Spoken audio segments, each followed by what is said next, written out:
I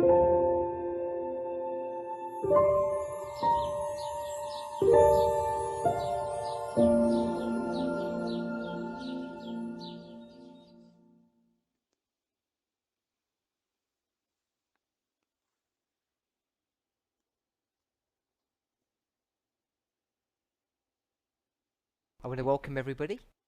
Toda kuchingamidza munhu wese. I'm really pleased to be here Ndinofara chaizvo kuva pano and to meet you all. nekusangana nemi mese. Already we've had a blessed time together. Tava nenguva yakanaka. My volume, I don't know. Yakakomborerwa tese.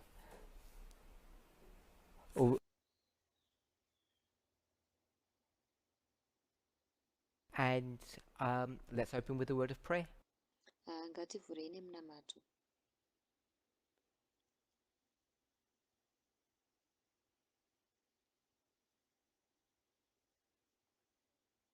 Dear Lord, we want to thank you Mwari wedu tinoda kutendai for your continual watch care and your goodness over your people.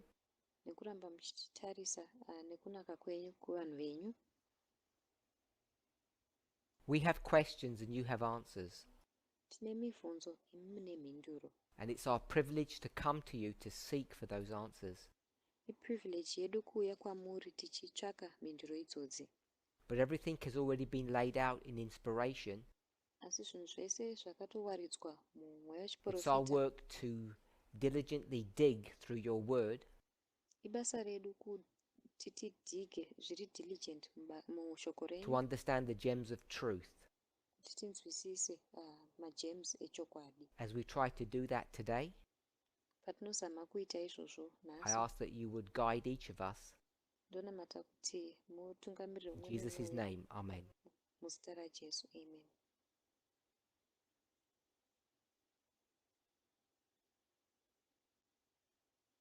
I've been asked a question about rebaptism.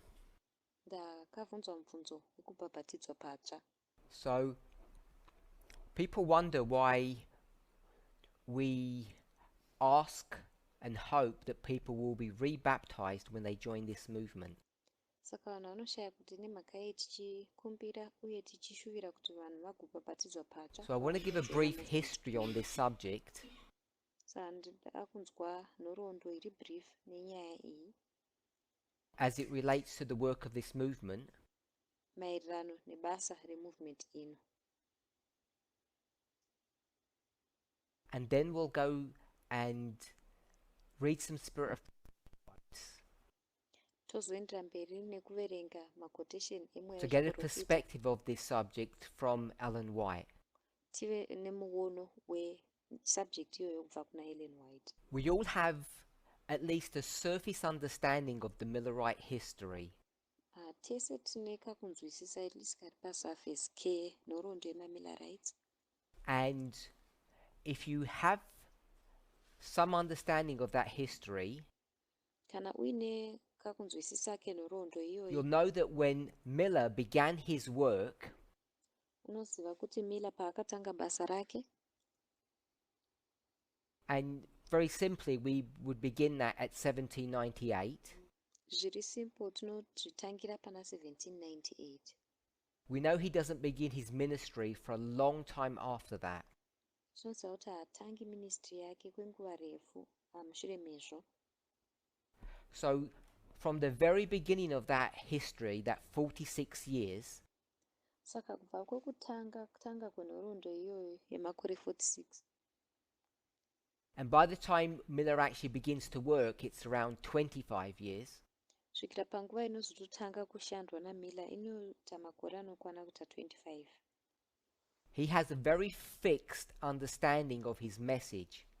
Anenge ane kunzwisisa kuri fixed And kwemessage. one of the points that he speaks of over and over again Imwe yepfungwa yaanoramba achidzokorodza kutaura nezvayo is that he's not trying to create a new church.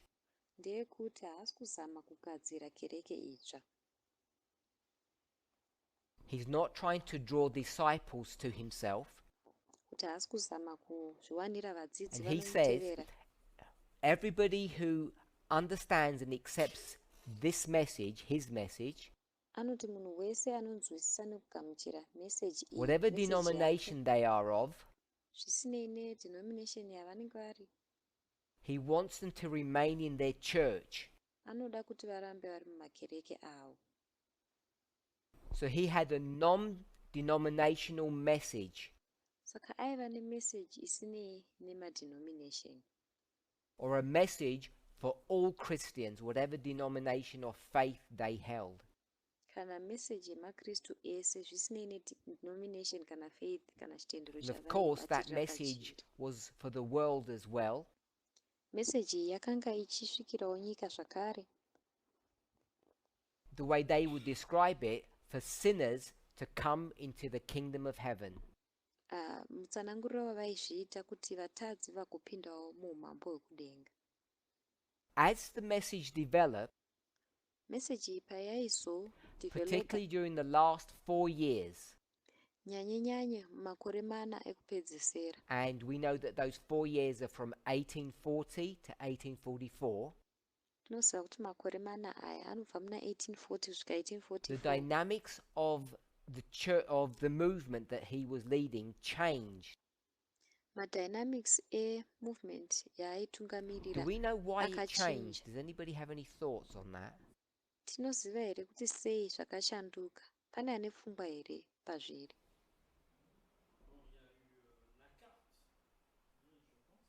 So maybe because of the chart, Pamwe nemhaka yechart, because the chart place a date, la carte a fixé une date. pamwe nekuti chart Thank you. Anyone yaiisa else? madates. Maita basa pane mumwe here? Does anybody know when that chart was produced? Pane anoziva kuti chart iri rakagadzirwa rini?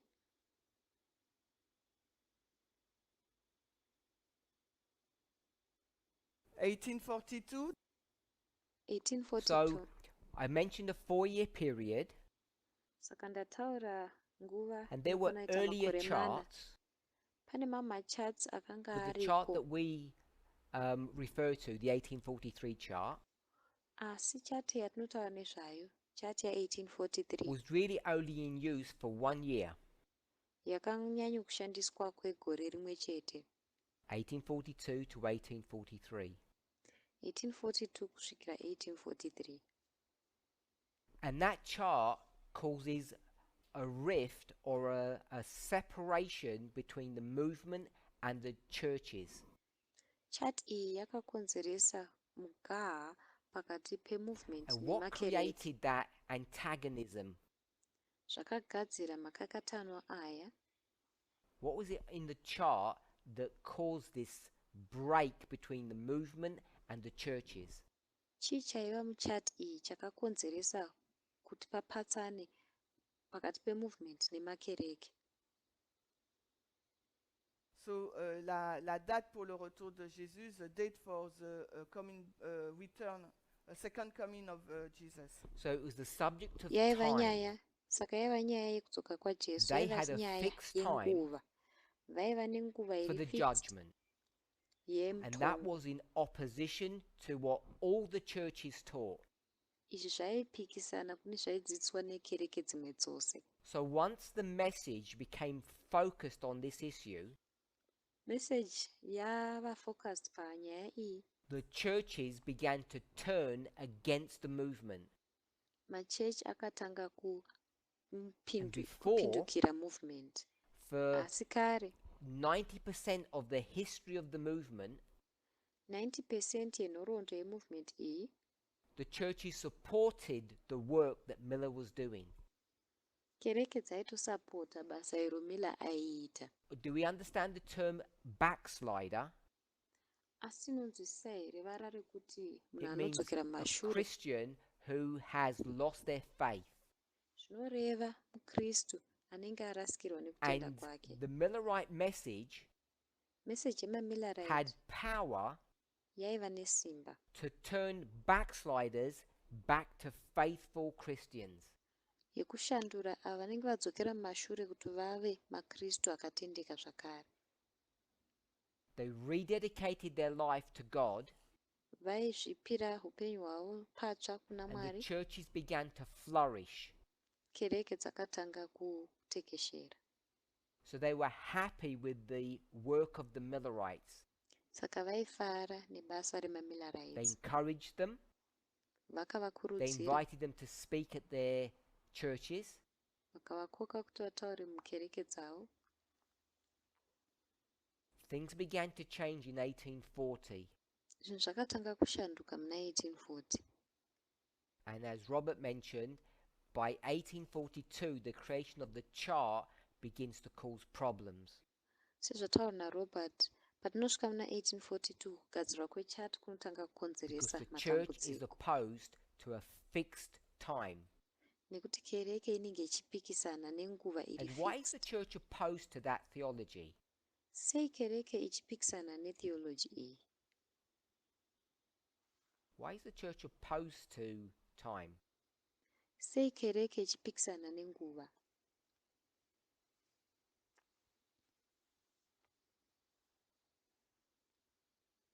So in the Bible it's written, nobody knows the time and the hour of the coming of Jesus. Kubva pakanyorwa bhaibheri hapana aiziva musi nenguva wokudzoka kwaJesu. Good. Zvakanaka.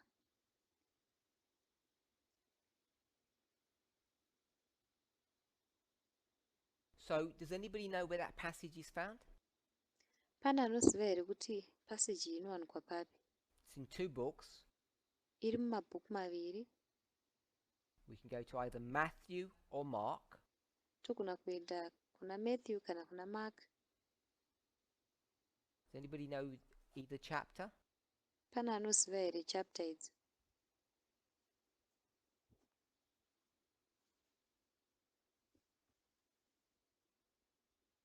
Good. So it's verse Zvakanaka. 36, Saka verse 36. and it's also Mark 13, verse 32. Zvakare iMark 13 ndima So 32. the Millerite message Saka message yemamillerite taught something that was in opposition or against the word of God. yakadzidzisa chinhu chaipikisana neshoko raMwari. And that has been the theme of this message Iyi ndiyo yanga yakazovawo from the dingindira Millerites remessage iyi to ourselves. kubva kumamillerites kusvika kwatiri. That there's a belief, Kune kutenda, a message that message is not based upon the thus saith the Lord, isiri based pakuti izvi ndizvo zvinotaura stands in Jehovha. opposition to verses like this, but there are others. Inomira ichipikisana nendima dzakaita seidzi, asi kune dzimwe ndima. And therefore the church rises up against this message, against the movement. Naizvozvo kereke inomukira message iyi, inomukira movement ino. Now we all know, hopefully, Tese tunoziva in a very hopefully, simple sense, nenzira iri very if you simple. have the ability to do so, Kana uine ability yekuita izvi, the Bible says you're required to be baptized before you can enter into heaven. bhaibheri rinoti unosungirwa kuti ubhabhatidzwe usati Paul wapinda speaks a lot mumambo about this in the wokudenga. book of Romans. Paul anotaura zvakawanda nezvazvo mune bhuku ravaRoma. So if someone is not in the church, Saka kana munhu asiri mukereke, or they have backslid and they're in apostasy, kana kuti vadzokera mumashure vari muapostesi, and they want to come back, vakuda kudzoka, so you have 2 classes of people. une maclasses maviri evanhu. Both want to come back to God or go to God, Vese vari vaviri vada kuuya kuna Mwari and to kana kudzoka kuna Mwari. be accepted in heaven you have to first be baptized. Kuti ugamuchirwe mudenga unofanira kutanga So the wabhabhatidzwa. Millerites have a problem now. Saka mamillerites anenge ane What's dambudziko. their problem? Dambudziko ravo nderekuti, Stephanie, what do you think their problem is? unofunga kuti dambudziko ravo nderei?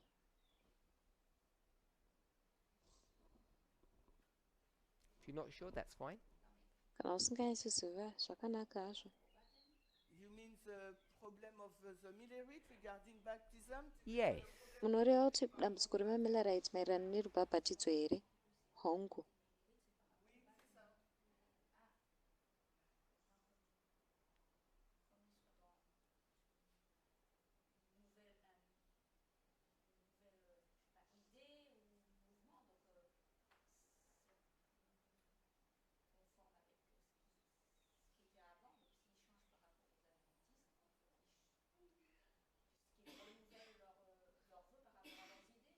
Okay, because they are in a new ideology, so now they have to renew their vow.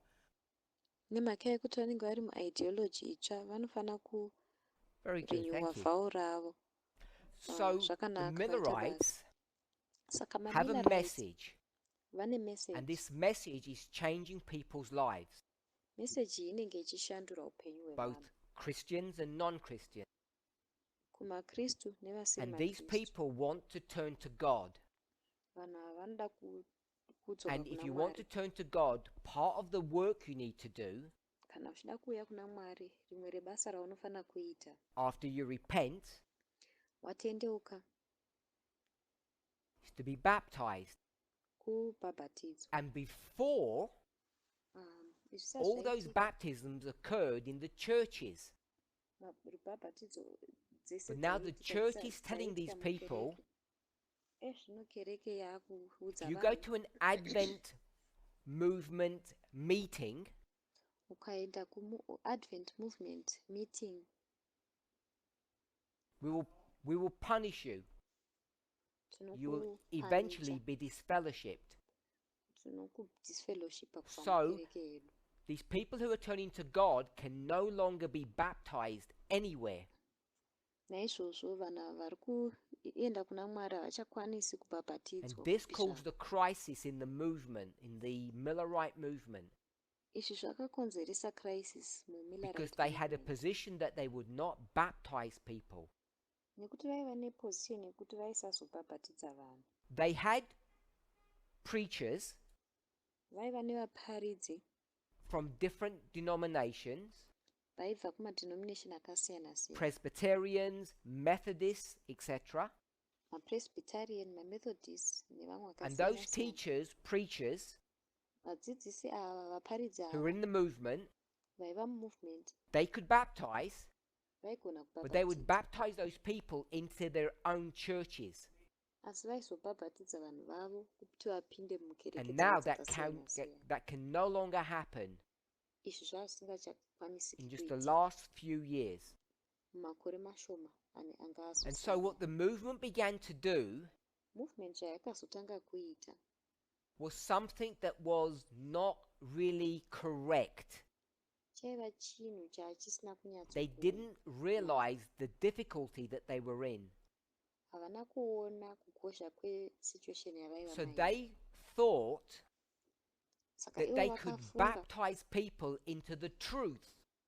kuti vaigona kubhabhatidza vanhu kuti vapinde Now, can you muchokwadi. baptize people into the truth? Unogona kubhabhatidza vanhu kuti vapinde muchokwadi here? Is that what the symbol of baptism is? Ndo munongedzo So they webhabhatidzo struggled here. with this concept, Saka vakatambura and you might struggle in concept your iyi. own mind about that question.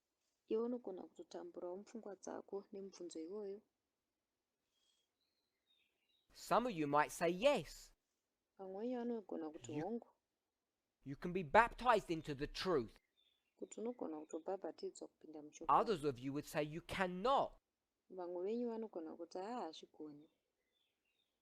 So I would suggest Saka that you indinosuggesta can't be baptized into the truth. kuti haugoni kubhabhatidzwa kupinda You can't be muchokwadi. baptized into a message, Haugoni kubhabhatidzwa kupinda but you can get mumessage. baptized into a new kingdom, Asi unogona kubhabhatidzwa kupinda from the muumambo kingdom hutsva. of death to the kingdom of life, Kubva kuumambo hwerufu kupinda muumambo from the kingdom of hweupenyu. Satan to the kingdom of God, Kubva muumambo hwaSatani kupinda from muumambo the hwaMwari. world to the church.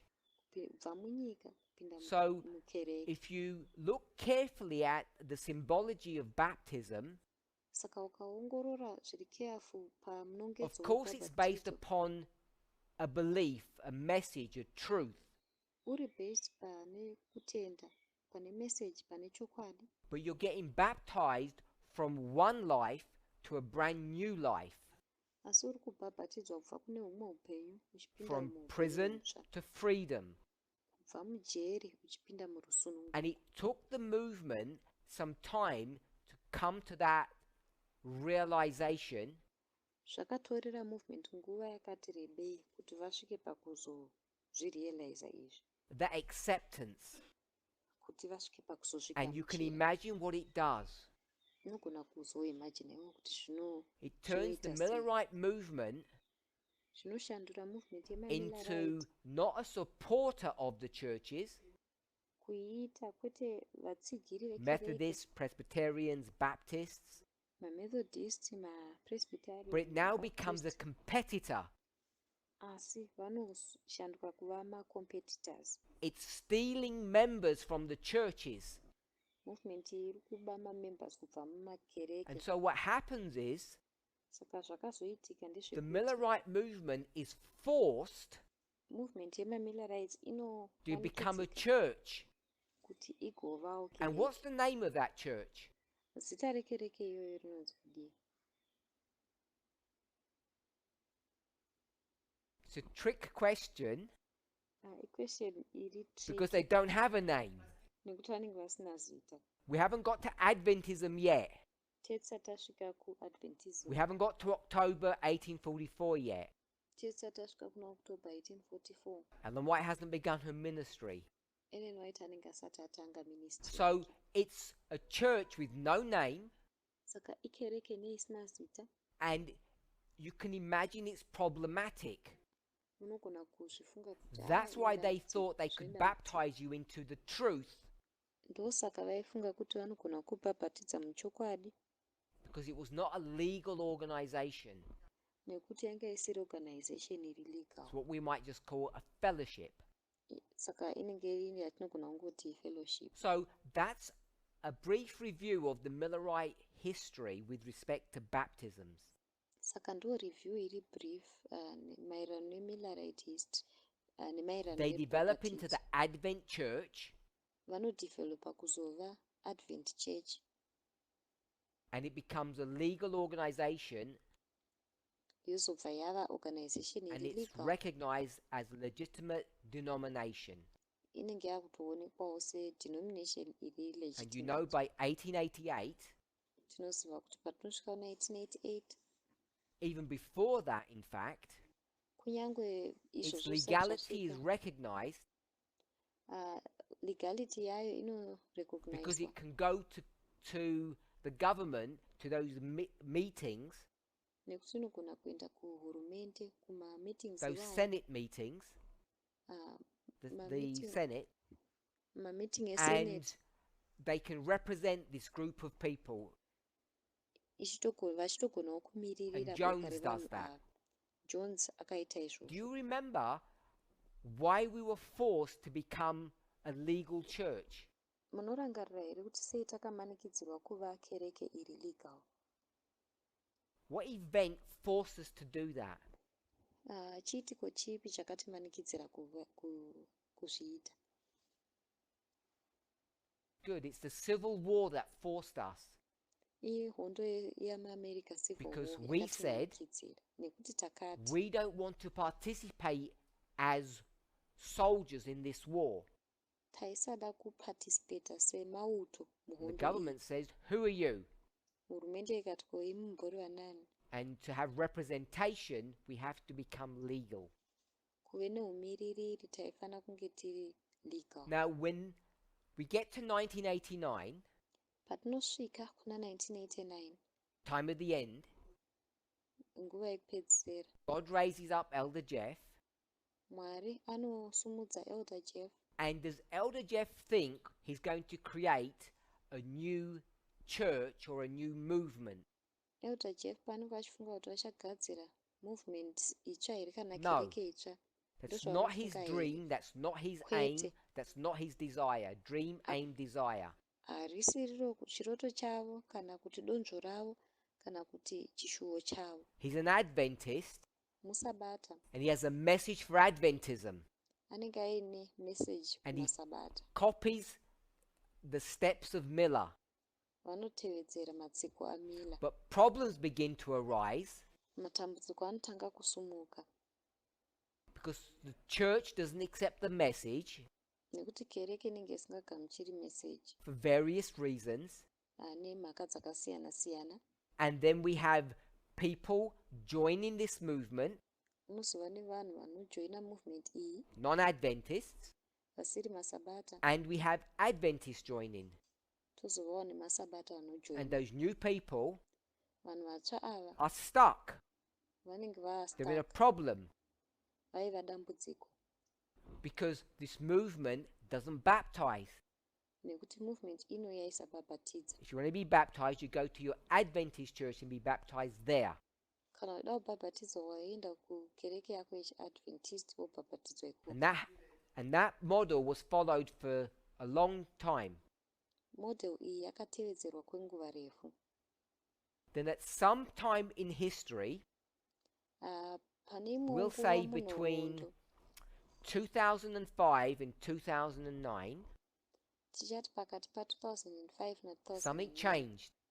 pane chakashanduka. What began to happen? Chii chakatanga kuitika?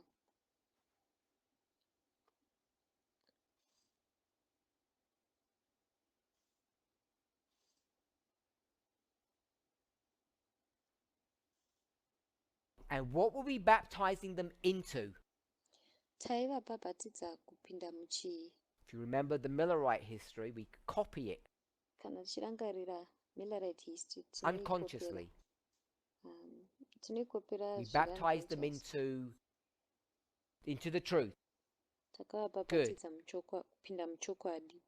And as we were baptizing people into the truth, Pataibhabhatidza vanhu kupinda muchokwadi, the leaders who were doing that, Elder Jeff and other leaders, vatungamiriri vaiita izvozvo, Elder Jeff nevamwe vatungamiriri, they were challenged.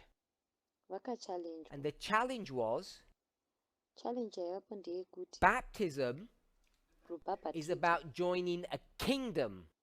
nderekujoina umambo, It's not about believing a truth.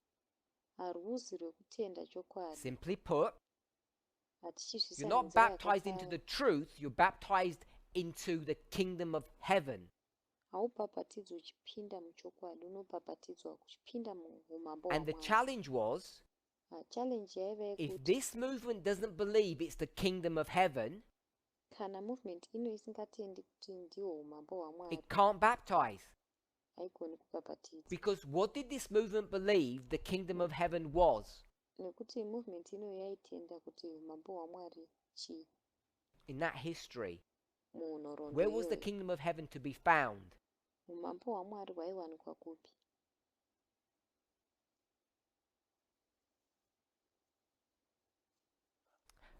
If I use a different word, Ndikashandisa vara the rakasiyana, church.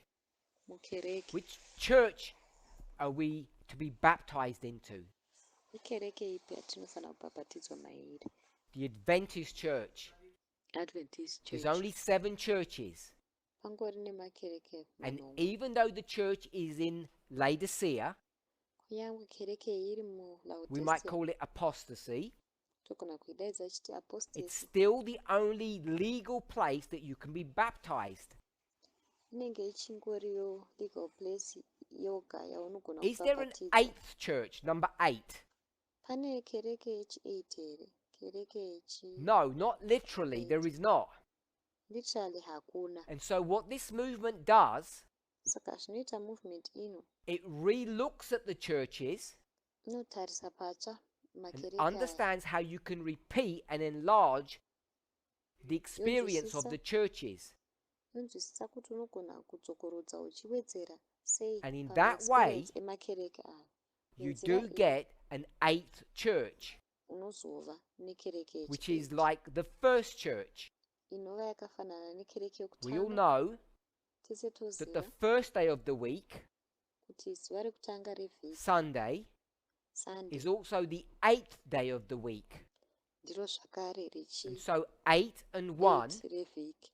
Saka 8 ne1 began to open the truth zvakatanga kuzarura chokwadi that this movement that Elder Jeff was leading kuti movement iyo yaitungamirirwa naelder Jeff was to have the same properties and characteristics as the Millerite movement.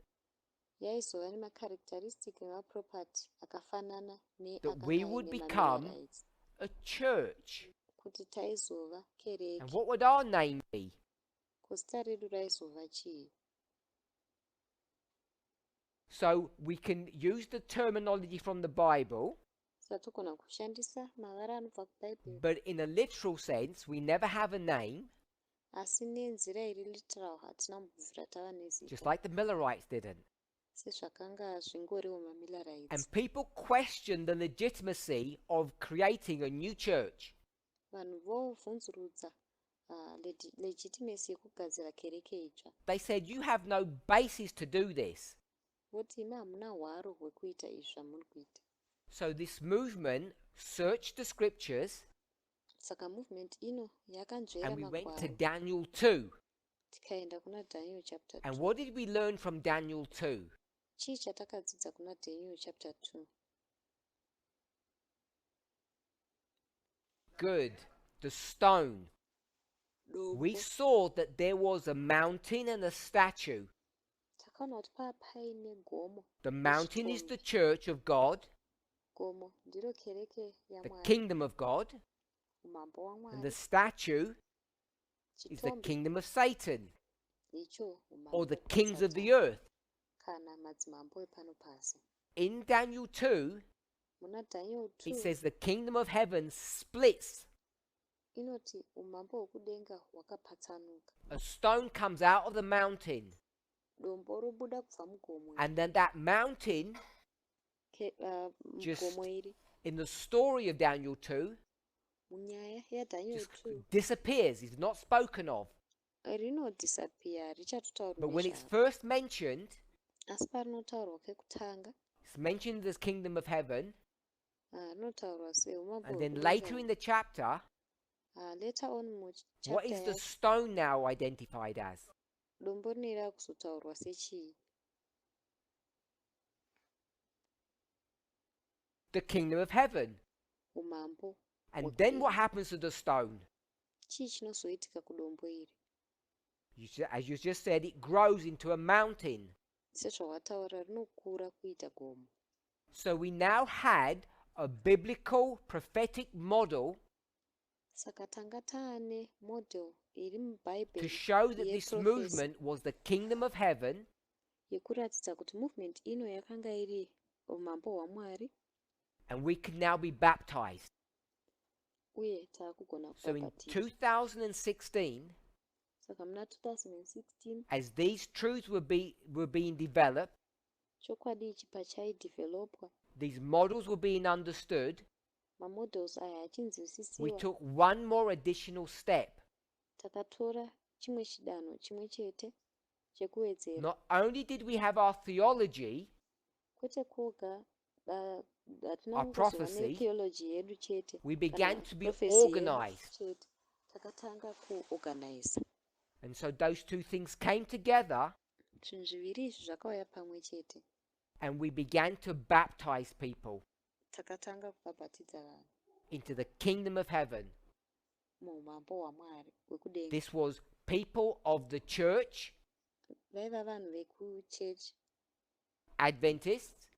maadventists, We would call them backsliders, tichavati vanga vadzokera kumashure, or people from the world. kana vanhu vemunyika. And people from the world Vanhu vemunyika would include vanosanganisira atheists, maatheist, people with no religion, vanhu vasina chitendero, people who had religion of a different faith, vanhu vane chitendero chekutenda kwakasiyana, or Christians, kana makristu, Baptists, Methodists, etc. mabaptist, mamethodist nevamwe vakadaro. We accepted everybody, Takagamuchira munhu wese and we began to baptize. tikatanga kubhabhatidza. So that's So that's our story.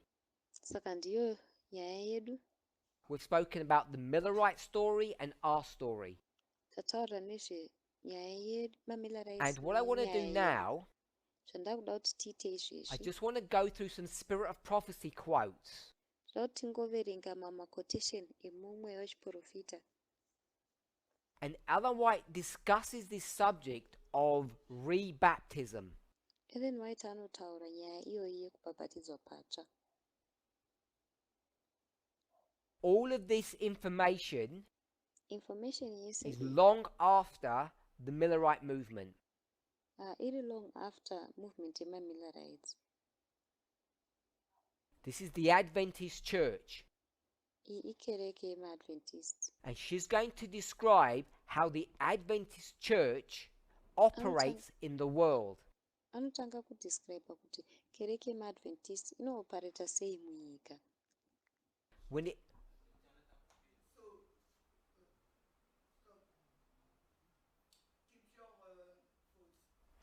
Welcome back. Tadzoka zvakare. So we were speaking about Ellen White Tachitaura nezvaEllen White and how she is going to relate to the subject of baptism uye kuti acharelata sei kunyaya yerubhabhatidzo for people who are already Christians, who are already members of another denomination. kuvanhu vatori makristu kare vatori mamembers erimwe denomination. Before we read some of her statements, Sataverenga zvimwe zvezvinyorwa zvake. there are 2 points I want us to keep in mind. Pane pfungwa mbiri dzandoda kuti tichengete mupfungwa medu. And they are 2 points I hope that this movement follows and believes in. Ipfungwa mbiri dzandinovimbawo kuti movement ino inotevedza uye One is chekutanga that there's no force. kuti hapana kumanikidzirwa kunoitiwa. And 2, Chechipiri, point 2, pfungwa yechipiri is she says the reason people need to be baptized ndeyekuti mhaka vanhu vachifanira kubhabhatidzwa patsva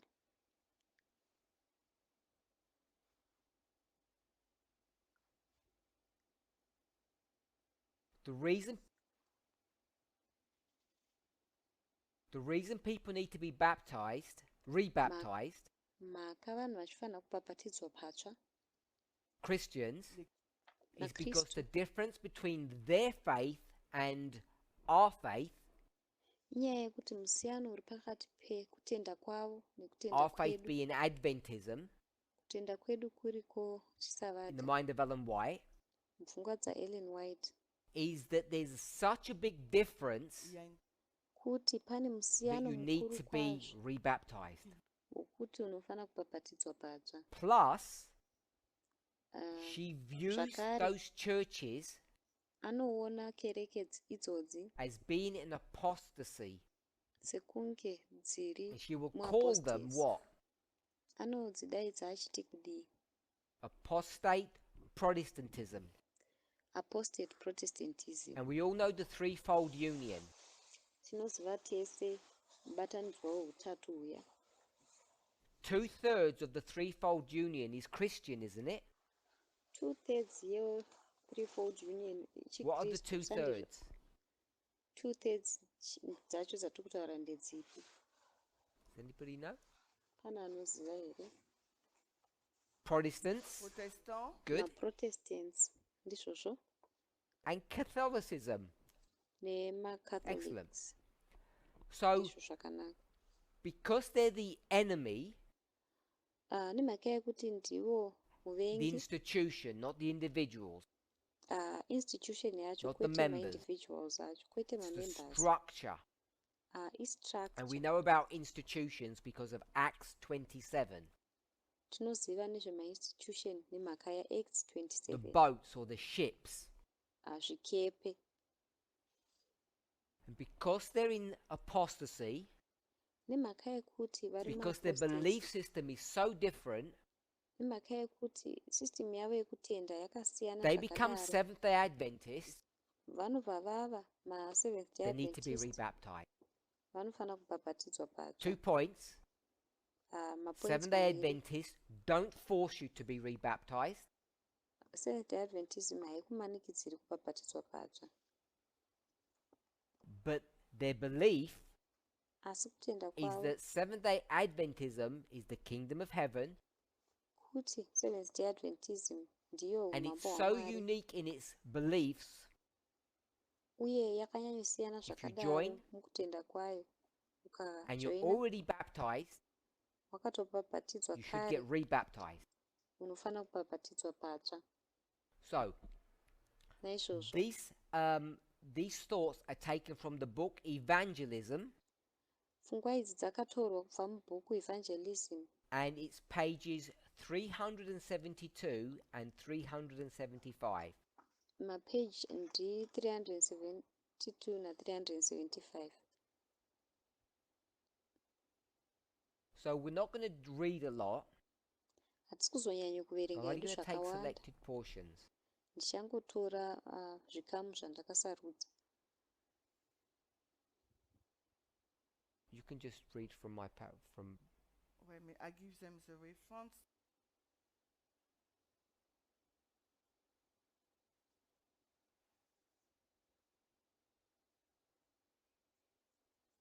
The subject of rebaptism should be handled with the greatest care. Nyaya yekubhabhatidzwa patsva inofana kubatwa necare The yakakurira. subject of Kukwirira rebaptism zvikuru kwazvo. should not be a test question. Nyaya yekubhabhatidzwa patsva haifana Those kunge who iri place the subject question of rebaptism yekutestwa. in the front, Vanhu vanoisa nyaya yekubhabhatidzwa patsva making it pamberi, as important as the Sabbath, vachiita sekunge yakakosha are not seSabata, given the right impression to people, havasi kupa impression and they're not iri correctly correct representing the subject. havasi kumirira subject So iyi she zviri says, correct. Saka anotaura achiti not that rebaptism is bad or wrong, kwete kuti rebaptism yakashata kana but we kuti should be iri wrong, careful asi tifanira kunge tiri how careful how this idea is shared with Adventists kuti pfungwa iyi inosheyiwa sei in our nemaadventist context, mucontext yedu, and we should be careful. uye tifanira kunge tiri careful Don't leave the impression kuti musasiya that impression it's as important yekuti as yakafanana the test message, the great test. yakakosha se great test. She says people who have joined Adventism Anoti vanhu vakajoina Adventism already have made big changes, big sacrifices, vakatoita shanduko huru, and masacrifices sometimes akakura, they're not ready to take the step of rebaptism. ende dzimwe nguva vanenge vasati vaaredi kutora chidanho chekubhabhatidzwa. And we should Patsva. not hurry this question or pressure people to get baptized quickly. Hatifani kumhanyisa mubvunzo uyu kana kuisa pressure kuvanhu kuti vabhabhatidzwe Now, connected to the question of rebaptism that I received, tasangana nemubvunzo wekubhabhatidzwa patsva wandakawana, I was asked the following. ndakazobvunzwa zvinotevera: Are we allowed to teach tinobvumidzwa kudzidzisa here before we're baptized into this movement? tisati tabhabhatidzwa kupinda movement? Can we have a position in this movement before we're baptized? Tinogona kuva nemapositions here mumovement ino tisati tabhabhatidzwa. And based upon this quote from Evangelism, Maererano nequotation iyi iri kubva kuevangelism, you can begin to see why we allow people to teach, to have positions in this movement, even before they're baptized. unotanga kuona kuti sei tichitendedza vanhu kuti vadzidzise vave nemapositions movement ino kunyanguva vasati vabhabhatidzwa, Because it's a big step to accept the great test of equality. nekuti chidanho chikuru chaizvo chekugamuchira And sometimes people need test time yeequality. before they're ready to be baptized. dzimwe nguva vanhu vanonida time vasati vaready kuti So vabhabhatidzwe we're taking patsva. the principles from Spirit of Prophecy and applying them to ourselves. Saka tiri kutora maprinciples espirit of prophecy tomaaplya She kwatiri. says, Anoti iye God has given me information akandipa information that we should be cautious yekuti tofanira kunge how tiri we handle cautious the subject of rebaptism. kuti tinohandla sei subject yerebaptism. And it's a mistake Uye imistake to say you can't, because it's so important to be baptized first. kuti haugoni kusevhwa She says, don't make it such an important issue. vanoti musazviita kuti ite But nyaya yakanyanya kukosha, It asi should be considered as a privilege and a blessing. inofanira kuconsiderwa seprivilege. People uye should desire to be murayiro. rebaptized, Vanhu vanofanira kushuvirawo kubhabhatidzwa not patsva, forced. kwete kumanikidzira. And it takes time for people to settle into that truth. Zvinotorera vanhu nguva kuti vagamuchire And in the chokwadi ichi. meantime, Panguva they should be iyoyi considered as members. vanenge vachifanira kuconsiderwa semamembers. This next quote, Quote inozotevera taken from Acts of the Apostles, inotorwa kuna Acts of the Apostles page 282, 282 285. kusvika 285. Acts of the Apostles 282 to 285. Acts of the Apostles 282 kusvika 285.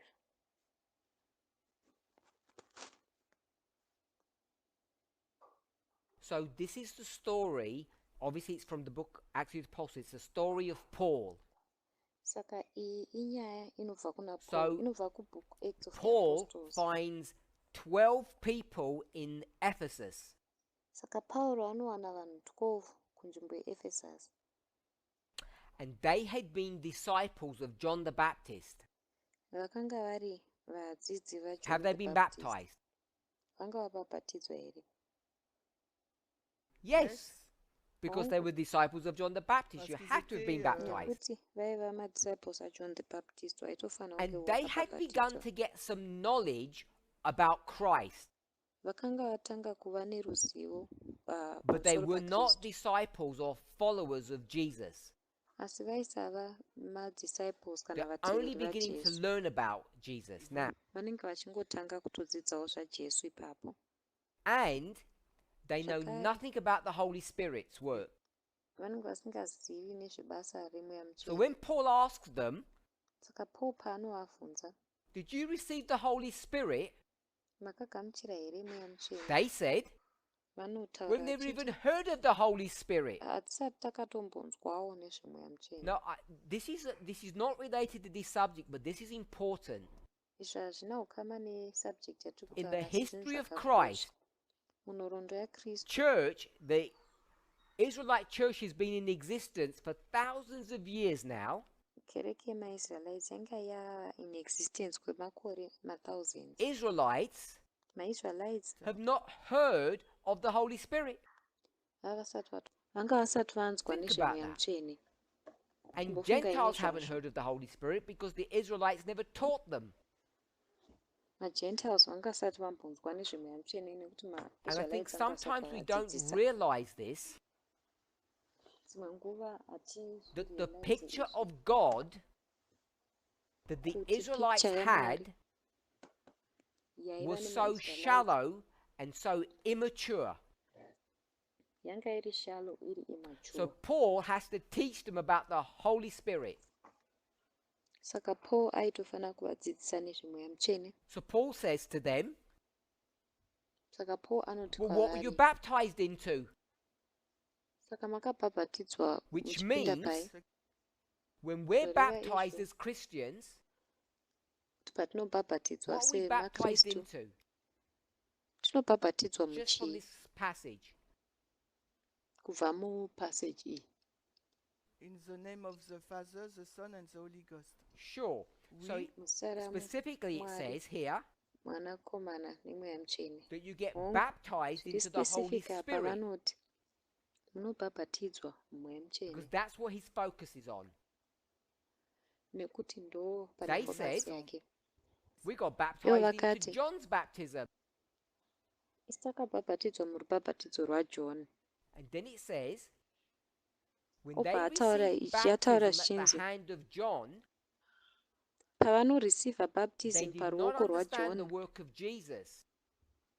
havana kunzwisisa They were basa holding raJesu. serious errors.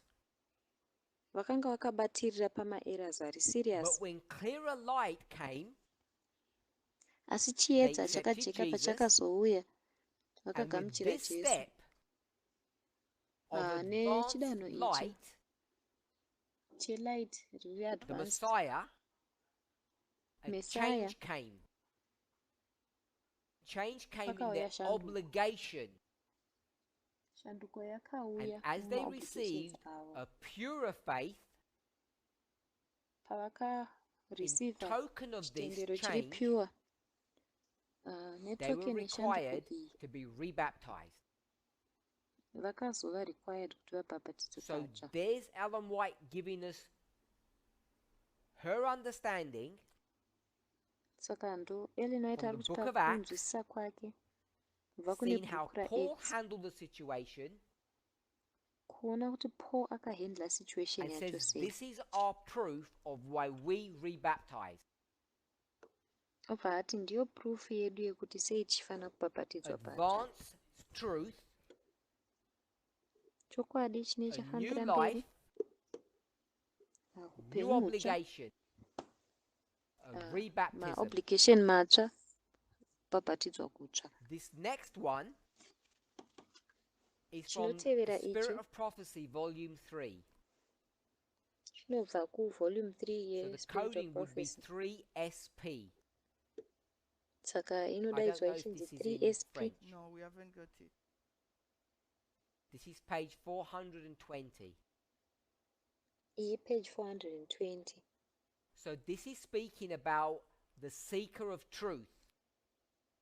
Saka zviri kutaura nezvesecret And the yechokwadi. seeker of truth does not talk about their ignorance.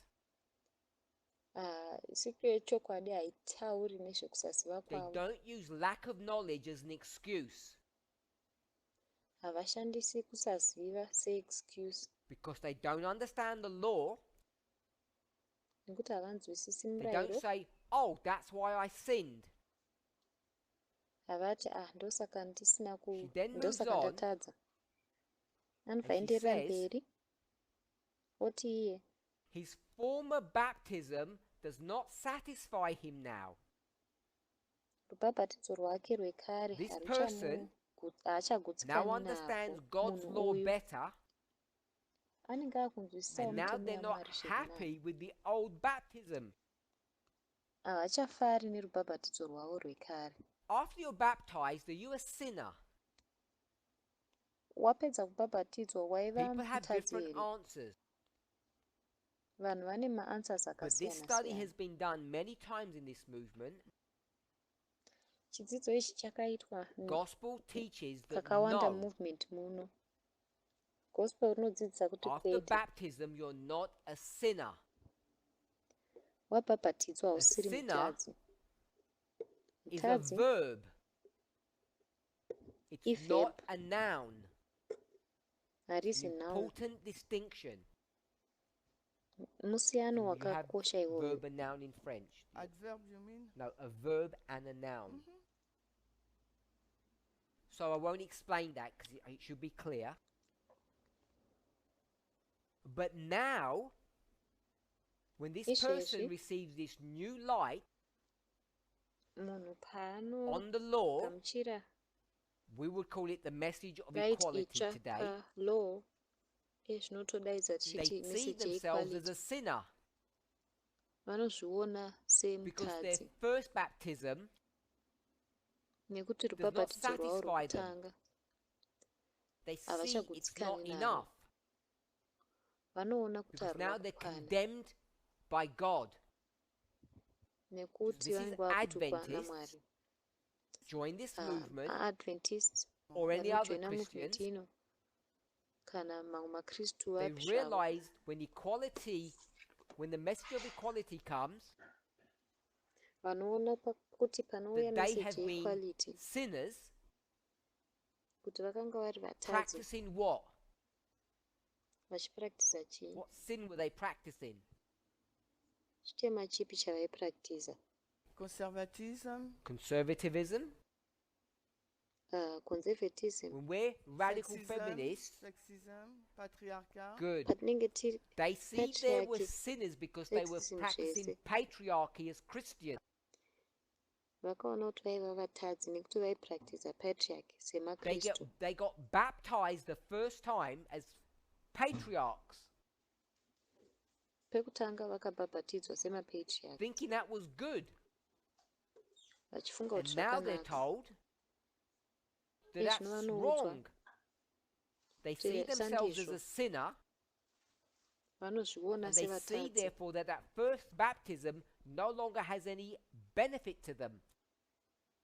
vobva vaona kuti rubhabhatidzo rwavo rwekutanga haruchava benefiti. This person has experienced brand new a death to sin. Munhu uyu anenge aexperiensa patsva kufa They kuchivi. desire again to be buried, Vanoshuvira In zvakare death. kuti vavigwe, buried with Murufu. Christ by baptism. kuvigwa muna Kristu vaburikidza And when they nerubhabhatidzo. rise up from the baptism, Pavanosumuka kubva they walk murubhabhatidzo in a urwu, new life. vanotanga kufamba neupenyu hutsva. Now, in Ellen White's framework, Muframework is that? yaEllen White, that's Chii Sunday to Sabbath. iSunday uchienda kusabata. Our framework, it's Framework what? yedu chii? Patriarchy, like you said, Patriarchy sezvavataura. Uchienda to equality. Good. kuequality ndizvozvo. That's the new life. Such Ndo a upenyu hutsva. course, such a path Nzira yakaita is in saiyoyi harmony with the ine example of tsungawirirano Paul nemuenzaniso in waPaul baptizing the Jewish converts, mukubhabhatidza vanotendeuka vechiJudha, which is the story we read in Acts of the Apostles. inova nyaya yataverenga muna mabasa So that's avapostori. why we read this passage, because it connects the Seventh-day Adventist Church with Paul. Ndosaka taverenga ndima iyoyo nekuti inobatanidza So we had Seventh-day the story of Adventism Paul, naPauro. of Ellen White, and Saka us. tine nyaya yaPaul, The yaEllen baptism of White neyedu. John was Rubhabhatidzo not good rwaJohn enough anymore. rwarusisina kunyanyo kunaka. They needed the baptism of the Holy Ghost, Vainida rubhabhatidzo the rwemweya mutsvene, baptism of Methodism, rubhabhatidzo rwechimethodist. Sunday worship is no kunamata longer Sunday good enough. zvazvisina When now you understand about the kukwana Sabbath, kana so you get wakunzwisisa rebaptized. saka unobva For us, wabhabhatidzwa patsva.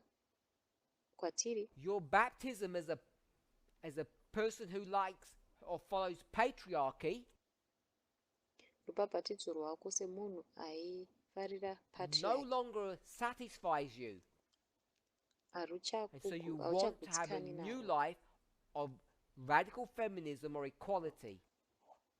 Saka unobva wada kuva neupenyu hutsva hweradical I want feminism us kana to kuti see in this hweequality. story Toda kuti tione munyaya Paul iyi and Ellen White. Paul Is there any naEllen White force? kuti Is there pane any pressure? kumanikidzira here, pane pressure No. here. These people, they're Vanhu desperate ava to vaiva be desperate rebaptized.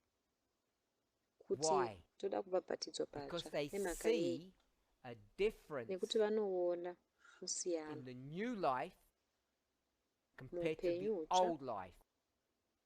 vachikompeya And neupenyu that's hwekare. why this movement baptizes. Ndo mhaka movement ino ichibhabhatidza. Baptizes people who have already been baptized. Ichibhabhatidza vanhu vakatombobhabhatidzwa Ellen kare. White talks a lot about this subject. Ellen White anotaura zvakanyanya pasubject iyi. In other passages, Mune she dzimwe says, ndima don't push people. anoti Don't make them rush musamanikidzira to be vanhu, rebaptized. musaita kuti vamhanye And mhanye that's why chaizvo this kuti movement vagobhabhatidzwa patsva. Ndosaka taken the movement ino position that before you're yakatora baptized, position you yekuti should usati know wabhabhatidzwa what this movement believes in. unofana kuziva So we have zvinotenda movement baptismal ino. classes. Saka tine In the zvidzidzo past, we zverubhabhatidzo. had one Kare teacher teaching a group of people. taimbova nemunhu mudzidzisi mumwe chete We achidzidzisa stopped boka doing that revanhu. Takamira because kuzviita people were not being taught properly. nekuti vanhu vaisadzidziswa Now zvakanaka. we insist we Izvezvi have one-to-one teaching, one insista teacher, one student. kuti pave nemudzidzisi mumwe And chete, we expect mudzidzi umwe those chete. baptismal classes to take at least 6 months. Tinotarisira kuti mabaptismal classes aya atore at least 6 In that months. time period, Munguva can iyoyi people teach? vanhu vanogona Can they kudzidzisa, share what they understand? vanogona kusheya here Of course they can. zvavanonzwisisa. Hongu Because we vanokwanisa don't rush people nekuti about hatimhanyisi vanhu. baptism. But if you understand maererano something, you should nerubhabhatidzo. share. Kana uchinzwisisa chimwe chinhu unofana kusheya. So we should only get rebaptized into this movement Saka tinofana kubhabhatidzwa koga if you patsva truly mumovement ino. believe Kana uchitenda in this zvachose truth, which we would call muchokwadi chinhu conversion. chatinodaidza When you're tichiti really converted, kutendeuka, kushanduka. you've Paunenge entered into a new wanyatsokushanduka, covenant with God, wapinda musungano itsva only naMwari, then get rebaptized. ndopega paunogona kubhabhatidzwa It's not patsva. just going through the vows. Hakusi kungoita mavhaus chete. Don't say I did the class and now I'm ready. Kuti haya ndakapedza That's maklasi saka not the marker. ndaredi. You have to Haisiriyo believe mhaka in the yacho. truth Unofana yourself. kutenda muchokwadi before you should enter into pachezvako rebaptism. usati wapinda kubhabhatidzwa patsva. So we've run out of time, Saka tapererwa nenguva. but I've hoped I've given you a reasonable explanation, Asi I hope ndakupai a tsanangudzo iri historical reasonable. understanding Kunzwisisa of why we historical. rebaptize Seventh-day Adventists when they come into this movement. kwekuti sei tichibhabhatidza maSeventh-day Adventist pavanouya Remember, movement there's ino. no force Rangarirai kuti and hapana there's no kumanikidzirwa, rush, hapana but I kumhanya want to mhanya encourage kwakunofana everybody kuitwa. Asi ndoda who kukurudzira has munhu not wese been baptized yet asati abhabhatidzwa to have baptismal classes, kuti ave nezvidzidzo and we zverubhabhatidzo. will find a suitable teacher for you Tokuwanira mudzidzisi akafanira as you study the truths deeper, pamunodzidza muchidzika nechokwadi. and the conviction comes upon you Conviction youya that this is pauri a new life, kuti a uhu new upenyu hutsva, message, and A new message itsva. responsibility, you will responsibility desire to itsva, be rebaptized. wozoshuvira iwewe kubhabhatidzwa And it will patsva. be our privilege to do that Inenge for iri you. privilege yedu kuzviita pray. izvi tichiitira vanhu. Ngatinamatei.